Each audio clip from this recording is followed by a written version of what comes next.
And I think that's what was missing. I think that sometimes we go for these larger, grander, sweeping things, but sometimes it could be those little things that stick with people. Because Trump checks are trash, right? We know that's nonsense. But I can't tell you how many barbershops and places I went to where that was the thing people continue to remember. Well, the other side of that note is that you also must do everything possible if there's ever a Democrat in charge again, Right. to not lose something at that scale That's as right. well. Roe was lost. Lost Our things and we autonomy didn't of our embrace it. body was lost during that. I'm not blaming one party over the other. One party clearly did this one party agenda and they did it. But reforming the Supreme Court would have prevented that. Right. I'm sorry. No, So you're right. yeah. And to your point, You though, can't lose. If you're not going to gain, you that's certainly right. can't lose something that epic. Monumental. That's what I think that's what I feel like was the frustration, is because you would think that with all of those L's that the administration was taking, that they was going to counter it with something else. And I think that was the issue, was like, okay, we're going to keep having these big stances. We're losing things. You're telling everybody, hold on and wait, be patient, like as if incremental change can work when we're literally seeing immediate damage to progress that we have thought that was going to last us a lifetime.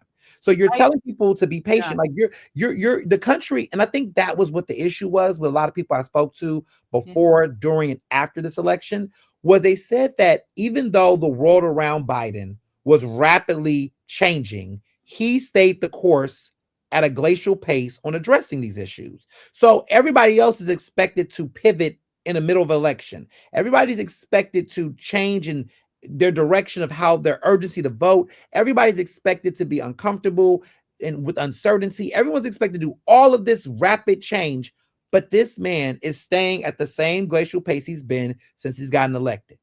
And I think that's the frustration with Democrats, that Democrats call on diverse communities that are struggling on so many different levels, to make all of these personal sacrifices, but yet they don't meet the moment. And then what's crazy is that they get us angry about these elected officials. They scare us, they fearmonger us, and then they go around and normalize these people at the end of the day. So voters are like, well, what's the difference? What's the difference if you're going to sit up there and go to this inauguration in the car with this man?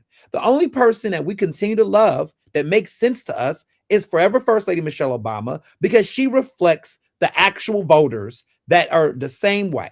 Like, we're not going to dignify this. We don't have to dignify this. We don't have to normalize this, and we won't. And she is the only person in this entire equation that reflects the sentiment of the way in which they got voters. She actually believed in the dream. She looks like the dream. She reflects the views of how everyone else felt about this moment. And yet they're just like, it's like politics as usual. And I can see why people can hate politics, don't care, because they feel like the way that it's normalized, that people are on the same playing field, is frustrating. I think that's the 10 toes down for me, right, that I really needed to see. And because I didn't see it, and I didn't see it from journalists, media personalities and hosts, I didn't see it from business. I didn't see it from the people who know. I understand if you have an agenda. What I saw was people putting their own personal wealth, power, property, and prestige first, and fuck everybody else. That's all I saw from the capitulation that went like dominoes to normalize this. The thing to do in this moment in history is to make sure we stand up and we don't normalize this. I think metaphorically, it would have been like, this is you staying silent. To capitulate is a form of silence, because you know better and you're not doing better. You're not saying better. You're not acting better. You're just silent on all the things that you know are true and the values that actually people were embracing and promoting in order to get to their level of power, property, and prestige. And then once they got it off of all of our backs, climbing it, right, then it's, whoop, nope, this really was a selfish agenda.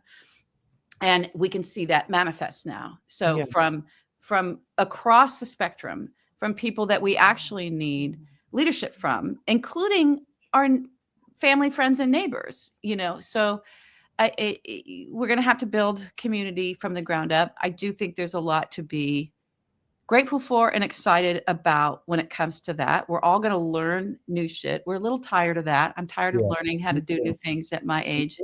You know, you're way Especially younger when than we don't have to. Ernest, but we're going to have to.